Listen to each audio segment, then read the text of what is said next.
Hello and welcome to Bookish and Beverages. I'm Melissa and I pair a delicious beverage with summary recaps on your favorite fantasy book series so you can remember what happened without having to reread it. And today we will be diving into A Kingdom of Flesh and Fire by Jennifer L. Armentrout. This is book number 2 in the Blood and Ash series. Content warning, full spoilers ahead if you haven't read this book. Pause, save, come back later. Now, let's go grab our drink. For our beverage today, we'll be making a Hibiscus Rose Tea. Here's what you'll need. In a tea strainer for loose leaf teas, add 1 teaspoon of hibiscus or 1 tea bag. Add 1 teaspoon of rose petals. Add half a teaspoon of spearmint. Add 1 cup of boiling water. Cover and let it steep for 3 to 5 minutes. Once it's done steeping, strain the tea. Add honey or sweetener to your taste. Stir. Option to add ice to make it an iced tea, and enjoy. Drinks in hand, let's dive into our book. And it picks up right where the first book ended when Castile announces in front of everyone in the great room in the town of New Haven that plans have changed and they're going to Atlantia to get married. If you do need a refresher on book 1 from Blood and Ash, there's a link to my summary recap video down in the description below. Poppy is against this idea, and so are some of the others. One Wolven in particular gets a little too comfortable speaking his mind, talks shit, and threatens Poppy. So, like Lloyd in Dumb and Dumber, Cass rips out his heart. Locked away in her room, Poppy picks the lock and makes the great escape into the woods. Tracking her down, Castile makes a deal with her. Fight me and win? You can have your freedom. They fight it out until the Craven, the cursed, bloodthirsty creatures with 4 fangs, crash the party. Cass kisses Poppy, and then, like Legolas and Gimli, they get competitive on how many Craven they kill. That still only counts as 1. Just as Poppy is getting ready for bed, Cass comes in to wash up and rest for the night while they chat about Atlantia, the first maiden who may have never existed, and Poppy's role as part Atlantean and probably the main reason she's valued and coveted by the Ascended. Being part Atlantean, she may be going through the culling, kind of like a coming of age maturing thing, kind of like a quinceañera, but without the party and with cool new abilities. Poppy wakes up to Cass soothing her from a nightmare of the night her family was attacked by Craven. Cass opens up and trauma bonds with her about the torture he endured during his captivity with the Ascended. Locked in her room all day, Kieran takes Poppy to get food when they run into Alistair, a Wolven, an advisor to the King and Queen of Atlantia, and basically like an uncle to Castile. And Emil, another Atlantean, is there as well. After that awkward introduction and conversation, Cass shows Poppy the underground burial chambers. Instead of bodies, the names of all those lost to the Ascended are written on the walls. Finally, Castile explains the whole marriage proposal. Listen, Linda. Listen, my people might want retribution and kill you because of what you represent to them, the Ascended who have killed many of their beloved, but marry me, the prince, and it will come with some protection perks. Next, you're the chosen maiden. You've got sway with the Kingdom of Solace because they believe you were chosen by the gods. You are the glue holding the Ascended lives together. You being hitched to an Atlantean will show the people that the gods approve of our union, and the Ascended can't turn on you without their glass castle of lies shattering. Then we go in to meet with the Blood Royals, aka the King and Queen of Solace, to negotiate the release of my big bro and bargain for the return of our lands east of New Haven, or it's wartime. And then Poppy's like, okay, fine, I agree to temporarily marry you and help you with all that if you help me free my bro and give me my freedom after. Ladies and gentlemen, we have a deal and a fake marriage trope.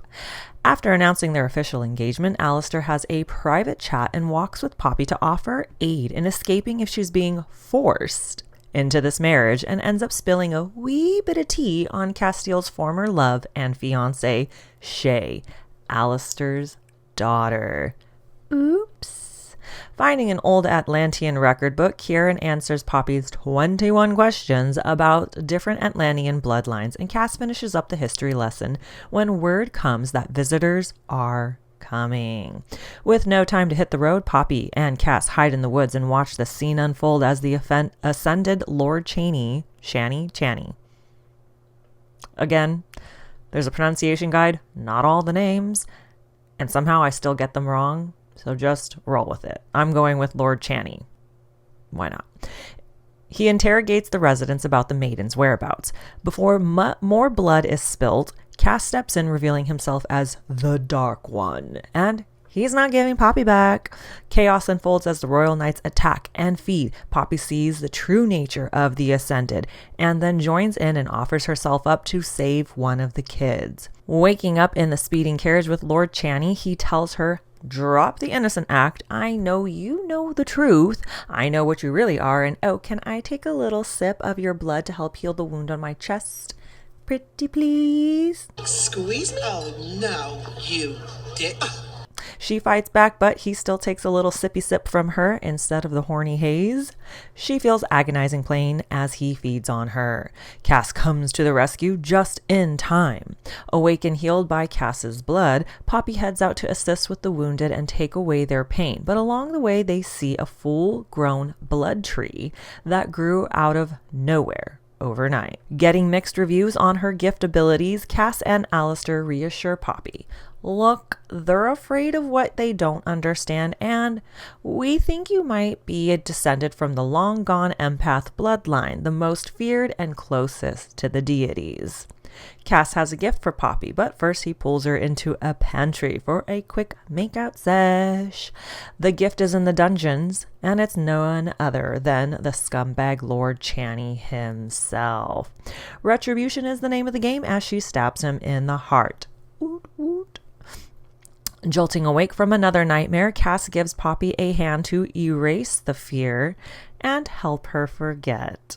And literally a hand as she rides while he finger bang bang bangity bangs her into post-O bliss and she passes back out. Cass and Poppy's entourage head out after Alistair and his group have left. The remainder of the residents of New Haven plan to head out as soon as all the wounded are well enough to travel. Lucky for Poppy and crew, the only trouble that finds them is a minor ambush by the Dead Bones clan people.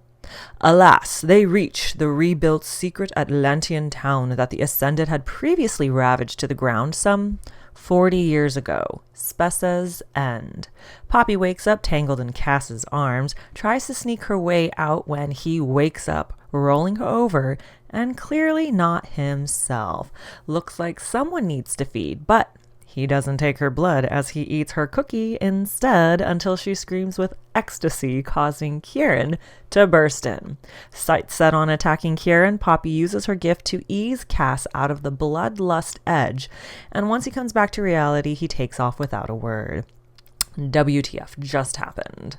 Poppy 21 questions Kieran, and he tells her, look, he needs to feed, but he probably won't feed from anyone else because he cares for you. And listen, Linda, listen. Don't BS me or lie to yourself because you obviously care for him too. Oh, and I think you guys might be heartmates.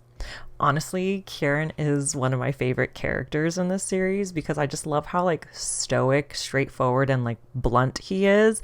But he's always just down and really chill and just goes along with the jokes and the snide remarks and is just...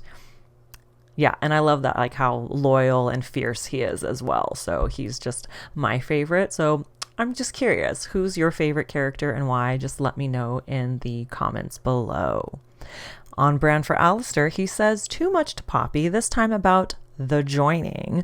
Basically an old and intimate tradition of a blood exchange that extends the woven bond to an Atlantean's partner. Plus some even more juicy jaw-dropping info. He was King Malik's last bonded wolven and was the one who alerted the queen when he ascended the first vampire, which also broke his bond as a wolf to Malik. Yes. Convincing Cass to feed from her, Poppy finds herself sandwiched between Cass and Kieran. He's there as a bodyguard, though, to make sure Cass doesn't take too much, but just enough. Things get hot and heated. Cass takes enough blood, Kieran leaves, and the horny blood haze is in full effect as Cass finger bang bang bangity bangs Poppy. After a post-O catnip, Cass takes Poppy for a little adventure to learn to ride a horse, see the town, and meet Vanetta, or Netta, Kieran's sister.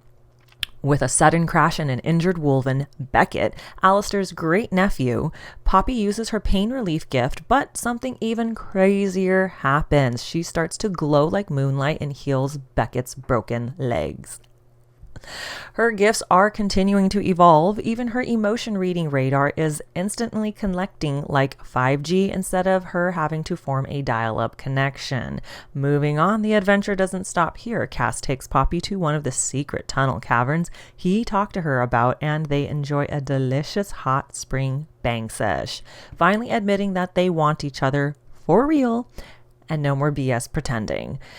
And it's dinner with a showdown. The tension escalates real quick after Alistair, yet again, doesn't keep his big mouth shut, revealing that Castile was expected to marry another when he came home.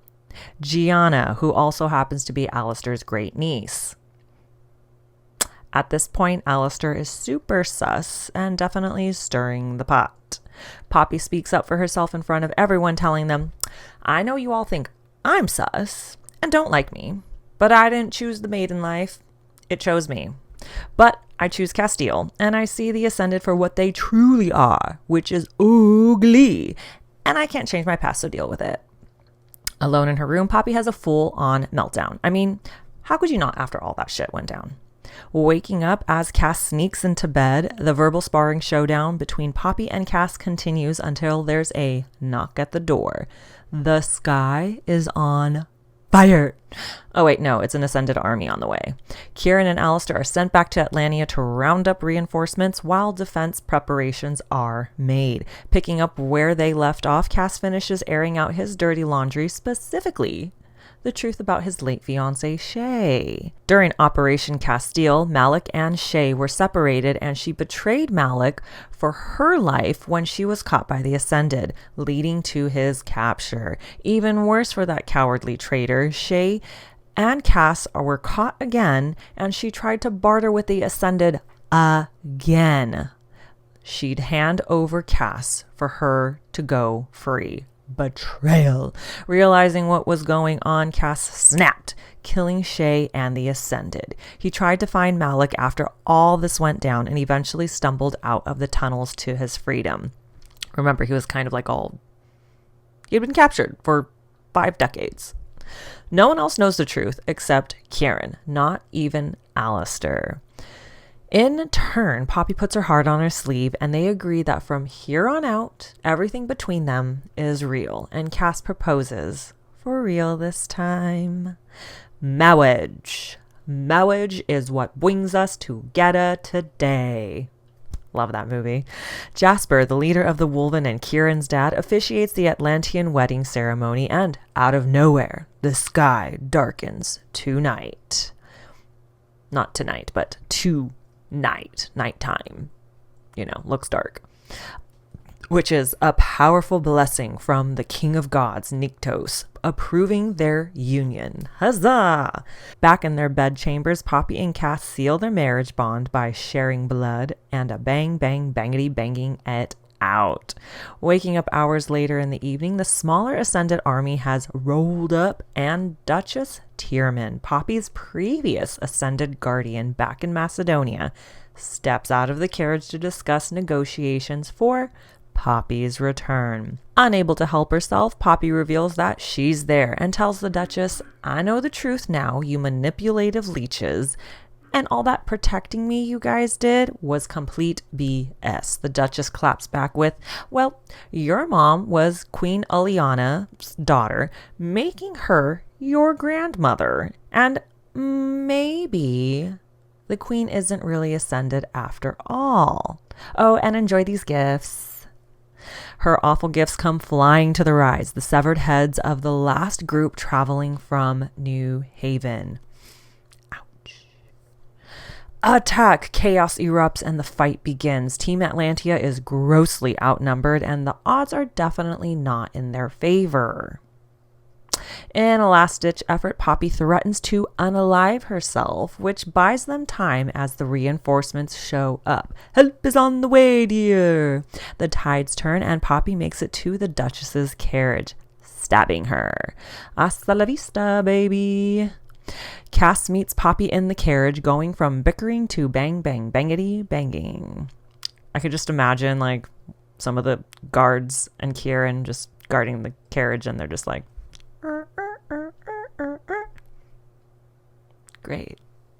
Post-battle, the last and only soulless soldier is sent back to the royal leeches with a message, and Poppy uses her new healing gifts to aid the wounded.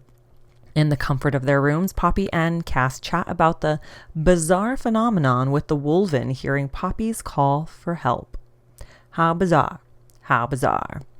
And the last words the Duchess spoke to Poppy, that Poppy accomplished the one thing that the Queen never could, taking Atlantia.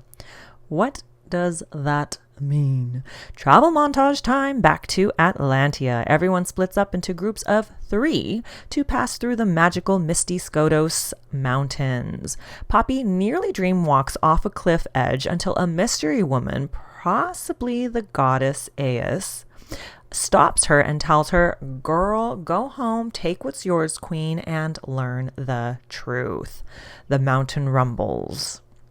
A god returning to their place of rest. Looks like Poppy is quickly racking up brownie points with the gods. And honey, we're home. Finally in Atlantia, Alistair pulls Castile aside for a private chat while Beckett takes Poppy on a tour to the chamber of Nyktos. She wasn't expecting the warmest of welcomes from the people of Atlantia. However, the angry mob shouting obscenities and throwing rocks at her probably wasn't on her bingo card either. The skies begin to rain blood. Poppy glows with moonlight, and the emotional cord tethering her to the angry, vengeful mob lights up, dishing back all their hateful emotions in a forceful, killing blow. Take that, mother. Turning around to where her blood had first fallen stands a blood forest tree. The Wolven show up, circling and protecting her. Castile lowers to his knees and bows. Queen Ilana of Atlantia removes her crown, places it at the feet of Nyktos' statue. The bone crown's top layer peels away, turning to ash, revealing gilded bones beneath. She declares, bitches, bow down to your new queen, slay. I mean, not really. It was more like, bow before the lost descendant of the most ancient ones, she who carries the blood of the king of the gods within her. Bow before your new queen. And that concludes the summary recap for A Kingdom of Flesh and Fire. Thank you so much for watching, and stay tuned for more summary recaps on your favorite fantasy series. If you enjoyed this one, please like, subscribe, and share with your fellow book lovers. And if there are any series you want summary recaps on, just drop it in the comments below. And thank you, thank you, thank you.